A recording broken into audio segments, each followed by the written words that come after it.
I'm curious about the law of attraction and how that interrelates with other laws like the law of gravity. And does one supersede the other? And law of attraction trumps everything. Okay. Now, but they are very similar in that you don't have to teach either one of them with words. Life experience will give it to you. Yes. Yes, it does. You don't see any of those little kids in school. We're going to learn about gravity today.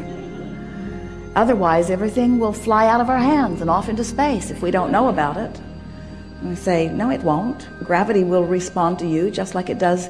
It will respond to those who don't understand it just like it responds to those who do understand it. It is a law that affects everything in your environment. And law of attraction is such a law. Have we created the law of gravity through our own manifestation? Yes, at some level of creation, it was part of the intention. Everything that is has been created. So law of attraction is the singular law. Law of attraction is the basis of everything that we know.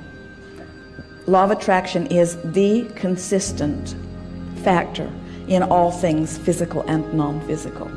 It is the basis of all universes. It is the basis of all creation. It is the basis of that which man calls God. It is the basis of that which is man. It's the basis of everything that is molecular. It is the basis of everything that is electrical. It is the basis of everything that is biological. It's the basis of all things. Everything is vibrational. And if scientists and doctors and researchers of all manner would learn about law of attraction and then let it be the basis of every question they ask, everything would go a lot easier. Now, the last question is law of attraction manifested from my personal experience, or is everybody else experiencing this?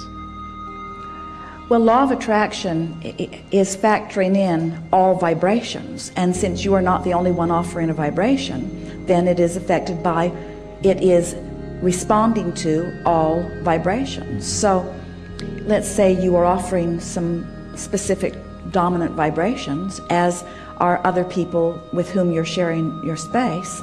Law of attraction will be the reason that you rendezvous. Law of attraction is the reason that, on a very practical sense, law of attraction is the reason that you choose to stop at this gas station rather than that one, to exit this exit instead of another, to make this phone call at this particular time rather than that one. Law of attraction is at the basis of everything that you live. And when you tune in to your source energy so that your impulses are, you brought us to a very important place. So let's back up just a little bit and sort this out. This is something we've not talked about in this way before. You're right, it is something we have long wanted to say. So, law of attraction says whatever I'm offering vibrationally is going to come back to me. So if I'm feeling like a victim, I'm going to attract things that represent that. If I'm feeling like a lover, I'm a beautiful, sensuous lover, I'm going to attract things that represent that. If I'm feeling like a martyr, I'm going to attract things that represent that. If I'm feeling brilliant, I'm going to attract conversations that represent that. If I'm feeling artistically creative, I'm going to attract things. If I'm feeling appreciative of delectable feasts, I'm going to attract things that represent that. So whatever it is I'm offering vibrationally, wanted or not wanted, law of attraction is going to unerringly and unbiasedly and without judgment respond to, which means law of attraction is the underlying orchestrator of events and conversations and situations and circumstances. So what I'm offering vibrationally is everything, and my awareness of what I'm offering vibrationally is important if I care about what I create and if I care about how I feel moment by moment. So since the potential of creating all manner of things is there, wanted and unwanted, then how do I play this game of creation in an environment where all things are possible? All things are possible, wanted and unwanted. How do I know which way to go in an environment that's not just the human physical environment, every thought that has ever been thought, I still have access to. So how do I navigate this sea of vibration? And we say, the source energy part of you, that was you before you were you, and who has seen everything that you've lived and become everything that you're wanting to become, now stands as this beacon that is calling you, calling you, calling you. So the way you navigate yourself in this sea that is managed by law of attraction is by being aware of the vibration, by being aware of how you feel, and by caring enough about feeling good that you guide yourself incrementally toward the best feeling thought you can find from wherever you are. So you use your guiding light, so to speak, as your beacon to know how to navigate this sea of attraction. How's that?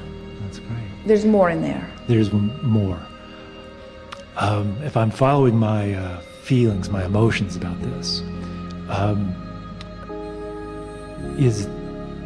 asked you this once before, and you said that there are no wrong turns. I just follow the emotion, and there are no wrong turns because you never get it done. Right. In other words, you can't get it done and you can't get it wrong, and the reason you can't get it wrong is because it isn't done. So even though it might feel wrong now, it isn't done, so it's not really ultimately wrong, because you can still move toward what you're wanting, because it's never done. It's not a straight line. No matter where you stand. And we're really speaking to you in terms, it's only from your human physical standpoint that you ever talk about wrongdoing, because the source energy part of you is so clear about the infinite eternalness of your being.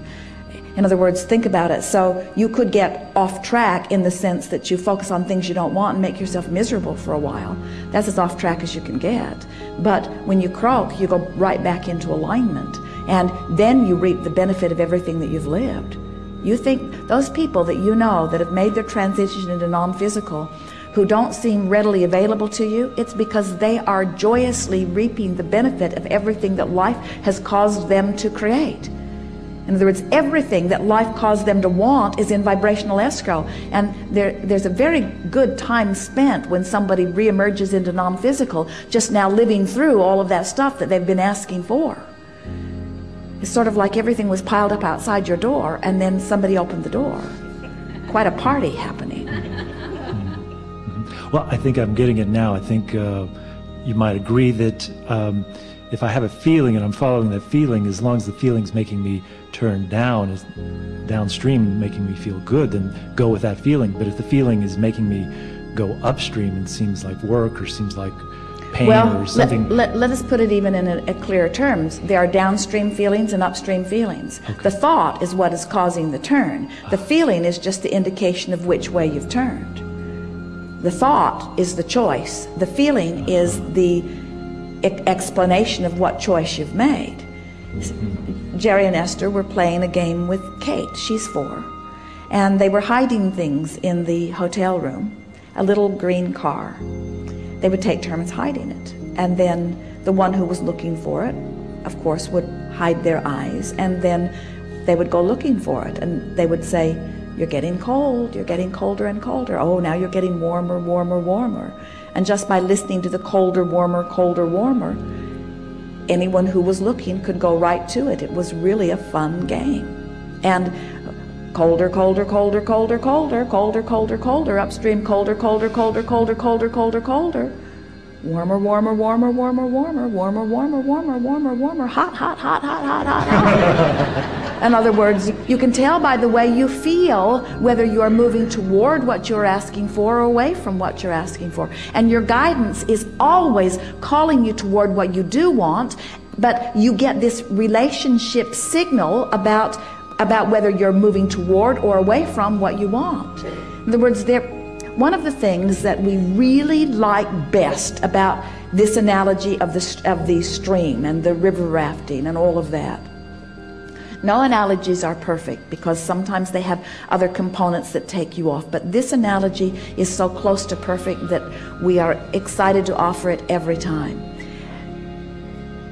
We want you to recognize that there is only a stream of well-being. There's not a fork in the road where you could end up in the wrong current and go to hell.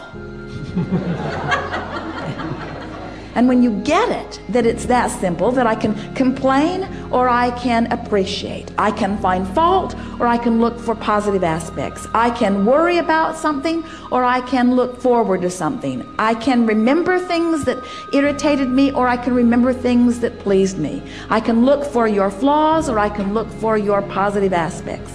And in every moment in time, I've got an upstream or a downstream choice. And when you put your life into that context and you deliberately try to point downstream, or at least, friends, you don't even have to try to point downstream. You just have to hold your tongue about the upstream stuff.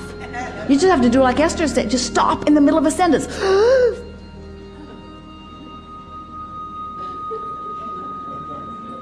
And then relax. And then realize that even though you want to say it, you haven't said it. And you don't have to say it. And there might even be a different way of saying it. Let's see. Could I put it differently? Do I need to talk about this? Is it upstream or downstream? It's upstream. Do I want to go upstream? Not really. I'd rather go downstream. There are so many wonderful things downstream. Like what? Like everything in the world that I want. Yes.